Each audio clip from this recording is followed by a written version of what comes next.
तो आज हम डिस्कस करते हैं एकदम स्पेसिफिक चीज के ऊपर कि ज्यादातर लोगों का जो बजट रेंज रहता है, क्योंकि आपको पता है एक्स शोरूम में तो दिखता क्या है और मिलता क्या है। मैं सीधा आपको एकदम ट्रांसपेरेंटली जो ऑन रोड में आपको मिल सकती है, क्योंकि हम लोग AMT को ऑटोमेटिक कंसीडर ही नहीं करते। वो आपका एक मैनुअल गियर बॉक्स के ऊपर एक छोटा सा दिमाग लगाने की कोशिश की गई है, लेकिन वो दिमाग इतना भी डेवलप नहीं है। और अब तो ये लोग ने जो स्कीम बनाई है कि ऑटोमेटिक सिर्फ टॉप वेरिएंट्स में ही देते हैं, तो उसमें तो आपका 2-3 लाख रुपए ऊपर चढ़ जाता है। चल हम आज आपको बता रहे हैं कि जो प्योर ऑटोमेटिक में अगर आपका 11 लाख तक का बजट है ऑन रोड का, तो आपके लिए कौन सी कार्स के अच्छे ऑप्शंस है। ठीक, सेकंड अब ऑप्शन मैं आपको बताता हूँ। अगर आप थोड़े यंग ओरिएंटेड और बहुत ड्राइविंग डायनामिक्स पे बहुत ज्यादा फोकस करते हो, इंडियन मार्केट के हिसाब से उन लोगों को थोड़ा डाउनग्रेड होना पड़ता है। हाँ, अब जो हमारी एक गाड़ी आती है जो काफी लोग उससे रिलेट कर पाएंगे, वो अब विशाल भाई ये बोनस सेगमेंट ये वीडियो का जो नहीं था,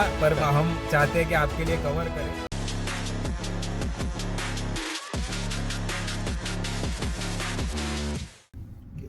राहुल, बहुत सारे लोगों के कमेंट आते हैं, बहुत सारे लोगों के क्वेश्चन आते हैं ड्राइव चैनल पे। बहुत सारे लोगों के कमेंट आते हैं। वो कमेंट में ज्यादातर लोग ऐसा पूछते हैं कि भाई कौन सी गाड़ी लेने के लिए कंसीडर करें हम लोग। और आप खुद ऑटोमेटिक चलाते हो, आप ऑटोमेटिक के फैन हो आप। ठीक है, जैसे हम लोगों ने भी आगे बात की थी। जो नहीं जानते वो पूरे वीडियो देख ले आप। ठीक है, क्योंकि ज्यादातर कमेंट भी ऐसे आती है कि भाई आप कौन सी गाड़ी चलाते हो, या फिर आप क्या कंसीडर करते हो, आप सजेशन दीजिए। तो आज आपकी मतलब इसका अंत आता है। आपके क्वेश्चन का आंसर राहुल भाई प्रोवाइड करेंगे।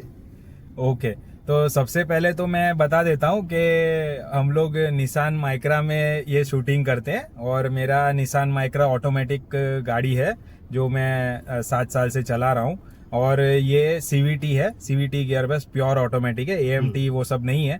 तो अभी जो आपका सवाल है, और तो वो बेस मॉडल है। हाँ, वो बेस मॉडल ही है। जो ऑटोमेटिक का बेस मॉडल था वही मैंने लिया था। लोगों का क्वेश्चन रहता है कि भाई आप खुद ऑटोमेटिक अच्छी मतलब फुल ये इसमें चलाते हो। लोगों को ऐसा लगता है कि हमारा ये टॉप मॉडल है। ठीक है, और देखो दूसरी चीज ये है कि चैनल चालू करने के बाद हमने गाड़ी बाई नहीं की, ये गाड़ी 7 साल से चला रहे भाई।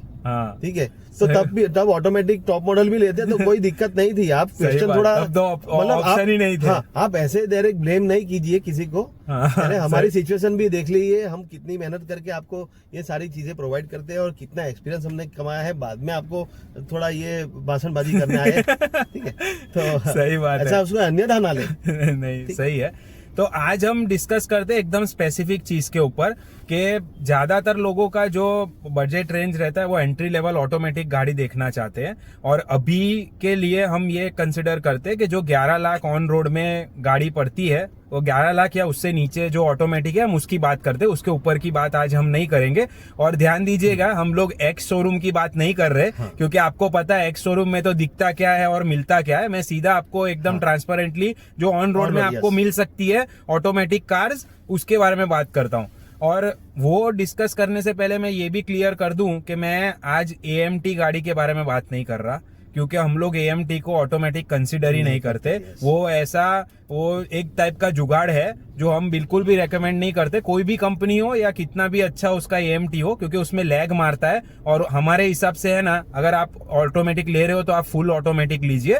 तो हम उसी लेवल पे हम बात करते हैं। तो ये आपको जो ऑटोमेटिक का रियल एक्सपीरियंस होता है, रियल टाइम जो आपको गाड़ी स्पीड देती है, और आपको जो प्लेजर मिलेगा तो वो ऑटोमेटिक रियल टाइम में मिलेगा।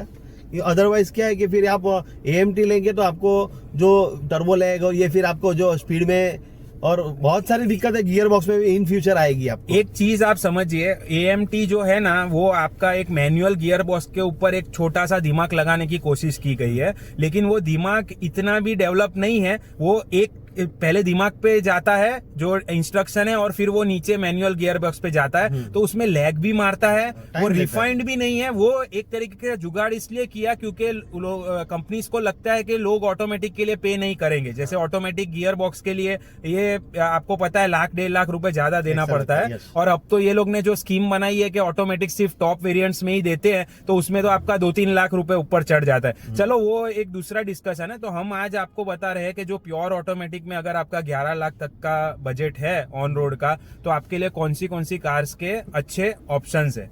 ठीक है, सबसे पहली गाड़ी के बारे में जो हम डिस्कस करते हैं, अगर आपको सीडान पसंद है और आपका फैमिली है जिसमें थोड़ा कंफर्ट में आपका ज्यादा फोकस है, तो एक जो होंडा अमेज का जो नया वर्जन आया है वो सीवीटी गियर बॉक्स के साथ आता है। होंडा का सीवीटी बहुत ही स्मूथ है, उसमें कोई भी दिक्कत नहीं है। होंडा का मेंटेनेंस का तो वो कंपनी ही पूरी मेंटेनेंस के ऊपर खड़ी हुई है, नो नॉनसेंस गाड़ी होती है, हार्डली उसमें कोई दिक्कत आती है। और बहुत ही जबरदस्त उसका जो ड्राइविंग डायनामिक्स है वो भी बहुत अच्छा है। तो एक जो होंडा अमेज का जो सीवीटी वर्जन है एंट्री लेवल का, वो आपको करीबन 11 लाख के अंदर पड़ जाएगा।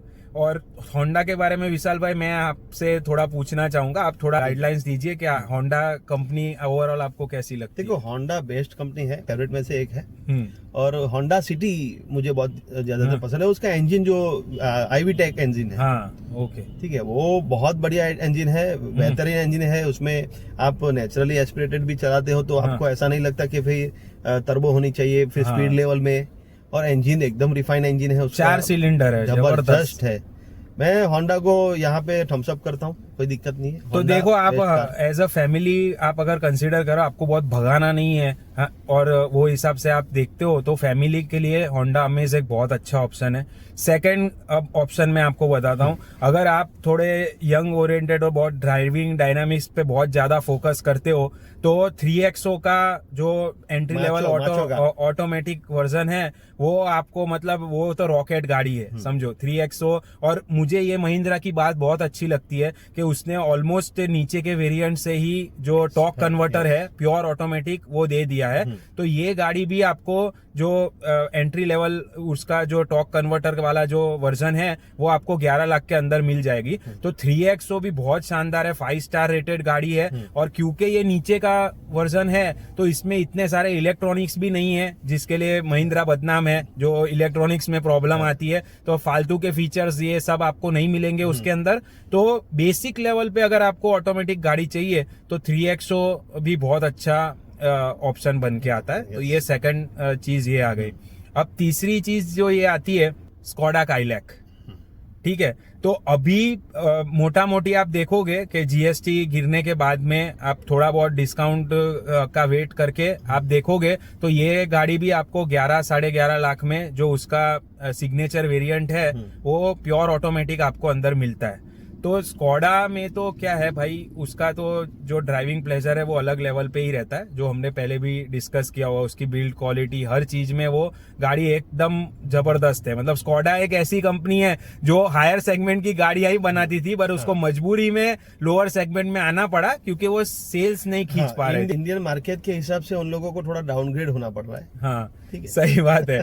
तो आपके लिए बहुत अच्छा ऑप्शन बन जाता है Kylaq is the best option for newly, मतलब जो लेने जा रहे हैं नई कार आपके हिसाब से। और जो कंपनी को ये भी बहुत बड़ा फायदा है कि स्कोडा ये चीज समझती है क्योंकि ये एक सेगमेंट नीचे की गाड़ी है तो मेंटेनेंस बहुत मैटर करता है, जो क्योंकि ये सेगमेंट में लोगों को मेंटेनेंस में बहुत डर लगता है। तो उन्होंने ऐसे पैकेजेस बनाए हैं आजकल के 5 साल तक कोई दिक्कत ना हो आपको और एकदम रीजनेबली आप उसको मैनेज कर सकते हो। स्कोडा और फॉक्सवैगन दोनों कार मैं पर्सनली मैंने बहुत सारे रिसर्च किए हैं, मेरी बातचीत भी होती है उन लोगों से, डीलर से भी बात होती है मेरी। तो उन लोगों ने मुझे कहा है कि अभी हम लोग पहले जैसा जो इतना हायर वॉल्यूम लोगों का रहता है जो सर्विसेज में और पैसे भी बहुत लगते हैं, जो प्रोडक्ट्स जो नहीं मिल पाते, तो वो वहाँ पे भी थोड़ा उन लोगों ने बहुत सारी फेरबदली की है।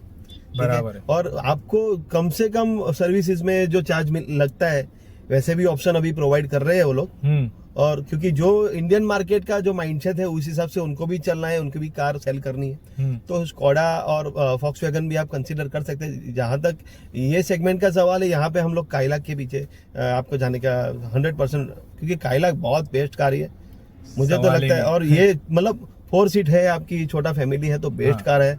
और उसका टॉर्क भी जबरदस्त है, मजा आता है गाड़ी ड्राइविंग करने का, प्लेजर आता है। टर्बो है आपके पास, 1 लीटर टर्बो है, बराबर है। हम लोगों ने खुद इसकी टेस्ट ड्राइव किया और शायद आगे के एक आध वीडियो भी उनको बनाया होगा। ठीक है। अब जो हमारी एक गाड़ी आती है जो काफी लोग उससे रिलेट कर पाएंगे वो है सिट्रॉन C3X। ठीक है। तो सिट्रॉन को हमने मेन स्ट्रीम में हमने जो वीडियो बनाया था, रिव्यू बनाया था बसाल्ट का, वो लोगों ने इतना उसको पसंद किया, और ये बहुत सारे लोगों को तो ये ब्रांड के बारे में ही नहीं पता था, तो काफी लोग इसके बारे में एक्सपोज भी हुए। तो देखो, हमने भले वीडियो बसाल्ट का बनाया था, लेकिन जो सिट्रॉन C3 का जो X वर्जन जो अभी लेटेस्ट लॉन्च हुआ है, उसमें जो भी पुरानी गाड़ी में जो दिक्कत थी फीचर्स के रिलेटेड, वो सारी चीजें उन लोग ने उसके अंदर डाल दी है। और ये गाड़ी का टॉप मॉडल आपको ऑलमोस्ट 11 लाख ऑन रोड पे मिल जाता है, जिसमें वो फुल्ली लोडेड गाड़ी है। और उसका जो सस्पेंशन सेटअप है और जो ड्राइविंग प्लेजर है 1.2 टर्बो विद टॉर्क कन्वर्टर, तो वो तो कॉम्बिनेशन और किसी कंपनी के पास भी नहीं है। तो आप अगर थोड़े रिस्क टेकर हो और आपको लगता है कि भाई आप एक नई ब्रांड को चांस देना चाहते हो, तो आप इसका टेस्ट ड्राइव जरूर लेना, क्योंकि इसके जो टेस्ट ड्राइव में आपको जो एक्सपीरियंस होगा ना, वो ये बाकी की किसी भी सेगमेंट की गाड़ी में आपको नहीं मिलने वाला है। हाँ, उसमें एक चीज ये है कि हम आगे ये भी डिस्कस करेंगे कि गाड़ियों में क्या दिक्कत है, तो वो टाइम पे हम उसके सेफ्टी रेटिंग के बारे में भी बात करेंगे। बट मोटा मोटी अभी के लिए आप है ना, ये गाड़ी को भी कंसिडर कर सकते हो।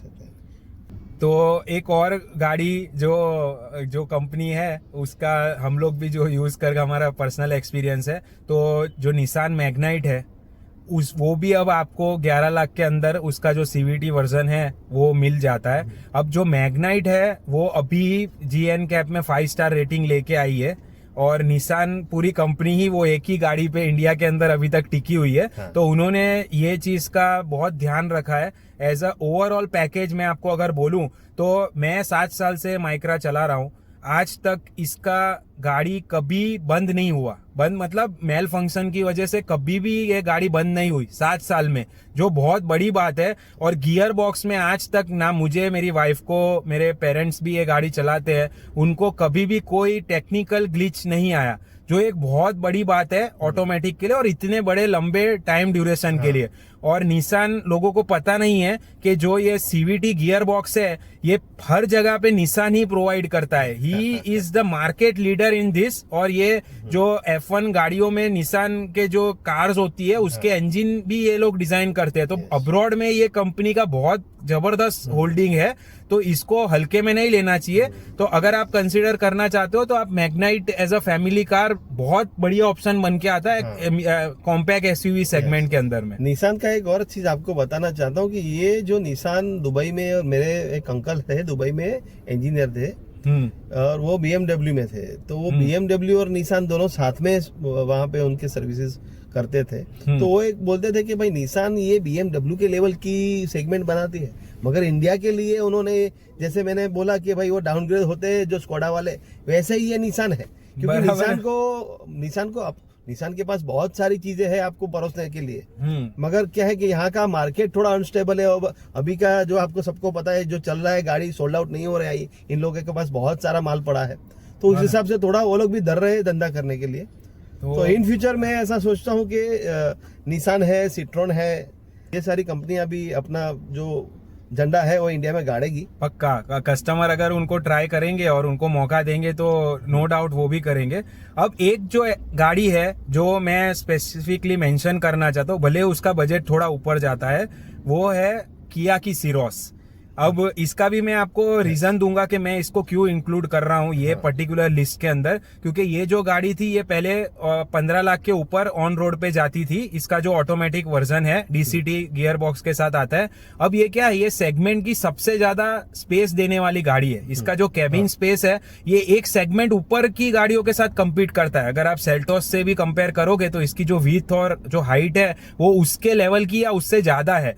तो ये गाड़ी को हम इग्नोर नहीं कर सकते। अब उसका डिजाइन सब्जेक्टिव चीज है, बट अगर आप एज अ फैमिली कंसिडर करो तो आपको सीरोस, अगर आपका थोड़ा बजट ज्यादा है 11 लाख से, तो 13 लाख के आसपास में ऑन रोड में आज की डेट में सीरोस का DCT ऑटोमेटिक आ रहा है, जो लोगों ने पहले 15-16 लाख रुपए देके भी लिया हुआ है। तो एक तरीके से बहुत ज्यादा अंडरकट मुझे लगता है। और क्योंकि ये गाड़ी इतनी बिक नहीं रही है, तो इसमें आपको नेगोशिएट करने के चांसेस भी ज्यादा है। और हाँ, और अंदर कैबिन में एक बार आप बैठ जाओगे तो आप वो भूल नहीं पाओगे। ये मैं आपको बता देता हूँ। देखो, तो सुपर लग्जरियस कार आपको फील होती है, और बीच में पीछे बैठने में भी आपको, मतलब ऑल ओवर जो लग्जरी कार में जो सेगमेंट रहता है, तो ये ऑटोमेटिक की तो बात ही छोड़ दीजिए, आप फुल मार्क्स है उसमें, सब चीज उसमें आ गई। अब विशाल भाई ये बोनस सेगमेंट ये वीडियो का जो नहीं था पर हम चाहते हैं कि आपके लिए कवर करें। अब हमने इतनी सारी गाड़ी तो बता दी, लेकिन अब हम थोड़े डिफरेंट लोग हैं, हम आपको ऐसे तो नहीं छोड़ेंगे। तो ऐसा बोनस सेगमेंट में हम आपको अच्छाई तो बता दी गाड़ियों की, अब हम आपको बुराई भी बता देते हैं कि जो गाड़ी हमने रेकमेंड करी है उसमें क्या क्या बुरी बात है, ताकि आपको एकदम फुल क्लैरिटी मिले। तो सबसे पहली बात तो होंडा अमेज, बराबर है। अब होंडा अमेज में दिक्कत ये है कि अगर आप परफॉर्मेंस ओरिएंटेड गाड़ी चाहते हो, आपको ऐसा है कि बस मैं ऐसे फावड़ा दबाऊं और रॉकेट की तरह गाड़ी चले, तो वो नहीं चलेगी। वो सीवीटी वर्जन है उसका और नेचुरली एस्पिरेटेड इंजन है उसका, तो वो प्यार से चलाने वाली गाड़ी है। तो फैमिली मैन के हिसाब से आप उसको आराम से चला सकोगे, तभी वो गाड़ी में आपको मजा आएगा। नहीं तो आप बोलोगे कि भाई ये गाड़ी क्या मेरे को पकड़ा दिया। आप एग्री करते हो विशाल भाई ये चीज से? मैंने चलाई है गाड़ी, मतलब मैंने जो चलाई है वो है सीएनजी मॉडल। ओके ठीक है। हाँ। उसी में ये अमेज में सीएनजी मैंने चलाई हुई है। तो इंजन का तो मैंने एकदम पुरानी वाली जब अमेज आई थी, हाँ, वो भी मैंने चलाई हुई थी। तो इंजन का तो वही परफॉर्मेंस है, उसमें कोई नहीं। और देखो एक चीज है, होंडा में जो नेचुरली एस्पिरेटेड भी होता है वो आपको उतना लेग नहीं देता है, उतना हाँ, मतलब उतना उसमें परफॉर्मेंस में भी उतना फर्क नहीं पड़ता है जो आपको टर्बो में। और उसमें देखो टर्बो लो हाँ, और नेचुरली एस्पिरेटेड लो, थोड़ा तो आसमान जमीन हाँ, का थोड़ा वेरिएशन तो होता ही है, बराबर है। ठीक है। मगर फिर भी ये आप होंडा में मुझे ऐसा नहीं लग रहा है इतना ज्यादा आपको परफॉर्मेंस में। विशाल भाई उसके लिए फिर भी आप बोल रहे हैं कि कंसीडर कर सकते हो, तो that's a very good thing for Honda.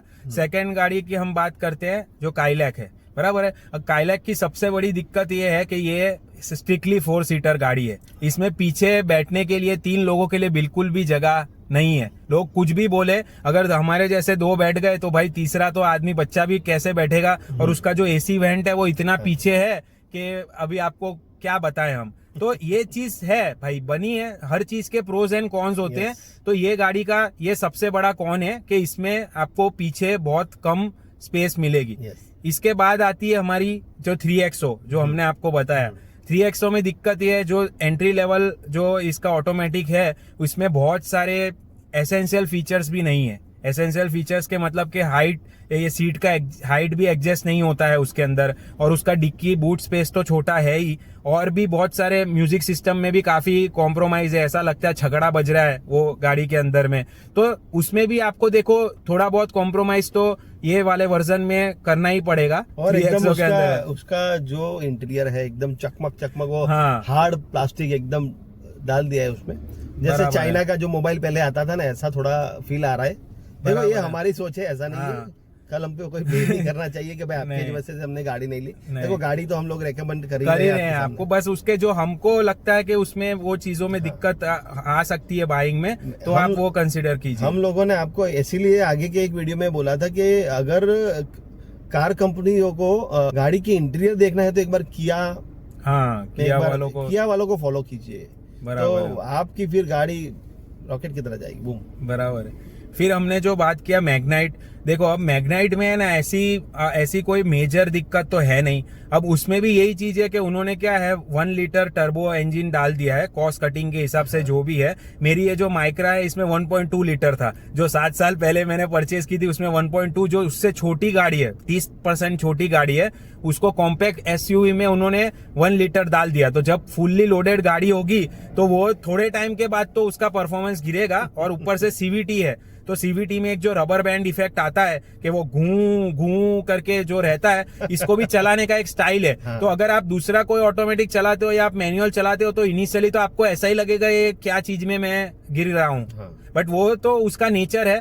तो आप मैग्नाइट भी ले रहे हो तो आपको ये समझना है कि भाई उसमें वो बॉडी के हिसाब से इंजन तो छोटा ही है। हाँ। ये अगर फुल्ली लोडेड गाड़ी है तो आपको थोड़ा बहुत उसमें ये फील आ सकता है, अभी नहीं आएगा। लोग क्या सोचते हैं कि भाई अभी मैंने गाड़ी ली तो पहले साल, भाई देखो पहले साल तो हर चीज एकदम बढ़िया ही, वो अपना ऑप्टिमम परफॉर्मेंस ही देगी। जो भी हम सजेशन देते हैं वो थोड़ा लॉन्ग टर्म के हिसाब से देते हैं। ऐसा नहीं कि भाई आप यही सोचो कि भाई मैं तो कल ही जाके टेस्ट ड्राइव लेके आया, मुझे तो ऐसा कोई प्रॉब्लम नहीं आया। तो ये जो दिक्कत लॉन्ग टर्म यूजेज की है वो हम आपको बता रहे हैं। और हाँ, नया गाड़ी में आपको कोई भी नई गाड़ी हो, परफॉर्मेंस नया गाड़ी ही देता है, बराबर है। जो रियलिटी है वो आपको 6 महीने बाद पता चलती है कि क्या है, और 6 हाँ। महीने में आपके बजट में, आपके पॉकेट में कितना वो खर्चा करवा दिए वो बाद में पता चलता है। दूसरी एक चीज बहुत अच्छी मैं बोलना चाहता हूँ यहाँ पे कि देखो, ये अपने सिट्रॉन की बात की थी, सिट्रॉन C3 की बात की थी अपन ने। हाँ। तो ज्यादातर लोगों का ऐसा रहता है कि भाई मेरे उधर उसका सर्विस वाला नेटवर्क नहीं है या ये नहीं हाँ। है। तो निशान वालों की मेरे साथ बात हुई है, तो हाँ। मैंने बोला कि आप ये सर्विस का प्रॉब्लम सॉल्व कैसे नहीं करते, तो आपकी गाड़ी बिकेगी ना, हम लोग ऐसे ही यहाँ पे हवाबाजी करेंगे तो ऐसा थोड़ी आपकी गाड़ी बिकेगी। तो उन लोगों ने बोला कि भाई हम लोगों ने जो मोबाइल फैसिलिटीज आपको प्रोवाइड की है, हाँ, क्या अगर मोबाइल वैन आपकी है। मोबाइल वैन उनकी आती है, अगर आपकी गाड़ी पे कहीं भी कोई भी दिक्कत होती है तो मोबाइल सर्विसिंग वो लोग प्रोवाइड करते हैं कि भाई आप वैसे ही फोन कर दीजिए। तो मतलब ये भी एक मुझे ऐसा नहीं लगता कि बहुत अच्छी चीज है, क्योंकि ये कितना एग्जीक्यूट होता है वो Execute भगवान हो जाने, पाएगा, मुझे बोलने के लिए लगता तो हर चीज है। तो ये तो है कि भाई वो फैसिलिटी वो कोशिश कर रहे हैं अपने एंड से, बट वो आप अपने एक्सपीरियंस से थोड़ा पता कीजिए, अपने रिसर्च से। तो इसी लेवल से मैं दूसरी सारी गाड़ियों का भी बात करता हूँ कि देखो, आप अपने हिसाब से एक बार देखो, गाड़ी लेने से पहले है ना, गाड़ियों की सर्विस स्टेशन एक बार आप उसमें विजिट करें। हाँ, ये बहुत अच्छा पॉइंट है। क्योंकि ये विजिट करोगे तो आपको पता चलेगा कि ग्राहकों के साथ व्यवहार कैसा और आपकी गाड़ी की सर्विसेज पे, उसके बाद किसी कस्टमर के रिव्यू आप लेना उनसे कि भाई आफ्टर सर्विसेज बाद आपके साथ कैसा व्यवहार है और उसका खर्चा कितना आता है, तभी आप गाड़ी बाई करें। तो ये तो आपने बहुत बड़ा टिप दे दिया कि भाई शोरूम में बाद में जाओ, पहले सर्विस सेंटर में पहुंच जाओ। तो ये तो बहुत ही बढ़िया आपने बताया है। और जो लास्ट गाड़ी की हमने बात की सीरोस, अब सीरोस में भी देखो यही दिक्कत है, ये इसको आप दिक्कत मानो या जो भी हो, कि एक तो उसका 1 लीटर जो टर्बो इंजन है उसके साथ उन्होंने DCT डाल दिया। DCT तो मतलब सबसे ऊपर के लेवल का गियर बॉक्स है, उसको उन्होंने एक इंजन में डाला है। तो वो भी अगर फुल्ली लोड होती है गाड़ी तो ये आपको थोड़ा उसमें लैग महसूस होगा, और आप ऐसा समझ सकते हो कि वो थोड़ी गाड़ी ड्रैग होगी अगर फुल्ली लोड में होगी। तो ये एक उसका दिक्कत है, और उसमें बहुत ज्यादा इलेक्ट्रॉनिक सब कुछ है। तो अब लॉन्ग टर्म में तो वो कैसे परफॉर्म करेगा, तो वो आपको किया पे ही बैठ लेना पड़ेगा, क्योंकि गाड़ी तो नहीं है अभी, 1 ही साल हुआ है, तो उसके बारे में अपने ज्यादा ये हिसाब से बात नहीं कर सकते। तो मोटा मोटी हमने जो हमारे रिकमेंडेशन बता दिए। और दूसरी भी कंपनीज है, जैसे ये रेनॉल्ट की है, काइगर है, ये सब अब हमने उसको पर्सनली एक्सपीरियंस नहीं किया है तो हम उसको रेकमेंड नहीं करते। हम ऐसा नहीं है कि भाई जो गाड़ी हमने चलाई नहीं है और ऐसे ही आपको बस उसके फीचर्स पढ़ के हम आपको बता दे। ये जितनी भी गाड़ी हमने आपको बताया इसको हमने पर्सनली टेस्ट किया है। और दूसरी चीज क्या है कि ये सारी गाड़ी आपको सेफ्टी भी देती है, सेफ्टी में भी उसके 4 से 5 के बीच में ही सारे रेटिंग्स है। हाँ, छोड़ के सिट्रॉन C3 का जो अभी एक क्वेश्चन मार्क है उसका, बसाल्ट का है, अभी नई गाड़ी का उसका टेस्टिंग नहीं हुआ, पहले तो उसका 0 स्टार आया था। तो हम उसके ऊपर आपको ये नहीं बोल रहे कि आप जाके ले लीजिए, बट आप एक कंपनी से एटलीस्ट आप पूछ तो सकते हो कि भाई नए वर्जन में क्या क्या चेंजेस किए हो, कि इसका रेटिंग कब बाहर आएगा, और उसके बाद आप वो डिसाइड कर सकते हो। We hope you enjoyed the video. See you in the next one. Thank you.